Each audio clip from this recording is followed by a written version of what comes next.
ہر شخص اللہ سے ہر چیز بغیر کوئی حد مقرر کیے حلال ہونے کی شرط کے ساتھ مانگ سکتا ہے، کیونکہ اللہ پوری کائنات کا تنہا فرما روا اور مالک ہے۔ اگر وہ چاہے تو بندے کو ہر چیز کسی بھی مقدار میں عطا کر سکتا ہے۔ جو شخص بھی اللہ کی طرف رجوع کرے اور اس سے دعا مانگے تو اسے ہاتھ بلند کرتے وقت یہ بات ذہن نشین رکھنی چاہیے کہ اللہ بے پناہ طاقتوں کا مالک ہے اور وہ ہر کام اور ہر چیز پر قادر ہے۔ دعا عاجزی اور پورے یقین کے ساتھ مانگنی چاہیے، جیسا کہ ہمارے پیارے نبی کریم صلی اللہ علیہ وسلم نے فرمایا، دعا کرنے والے کو معلوم ہونا چاہیے کہ اللہ کے لیے ہر خواہش پوری کرنا بے حد آسان بات ہے۔ اگر طلب کردہ چیز اس کے لیے مفید ہوگی تو اللہ تعالیٰ اس کی دعا کو یقیناً شرف قبولیت بخشے گا۔ قرآن میں بیان کی گئی اور نبی کریم صلی اللہ علیہ وسلم اور سچے اہل ایمان کی دعاؤں سے وہ مثال قائم ہو گئی ہے کہ بندہ خدا سے کیا کیا مانگ سکتا ہے۔ مثال کے طور پر حضرت زکریا علیہ السلام نے اللہ سے نیک وارث مانگا۔ اللہ نے اس حقیقت ان کی دعا قبول فرمائی کہ ان کی اہلیہ بانجھ تھیں۔ سورہ مریم میں اللہ فرماتا ہے، جب کہ اس نے اپنے رب کو چپکے چپکے پکارا، اس نے عرض کیا، اے پروردگار، میری ہڈیاں تک گل گئی ہیں اور سر بڑھاپے سے بھڑک اٹھا ہے۔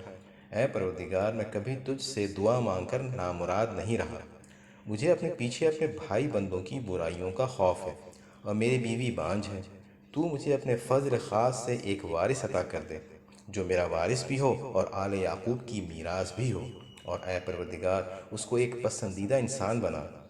اللہ نے حضرت زکریا علیہ السلام کی دعا قبول فرمائی اور اسے پیغمبر یحییٰ علیہ السلام کی پیدائش کی خبر سنائی۔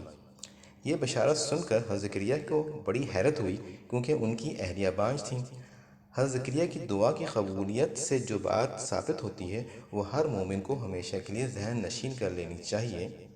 سورہ مریم میں اللہ ارشاد فرماتا ہے، عرض کیا، پروردگار، بھلا میرے ہاں کیسے بیٹا ہوگا جبکہ میری بیوی بانجھ ہے اور میں بوڑھا ہو کر سوکھ چکا ہوں۔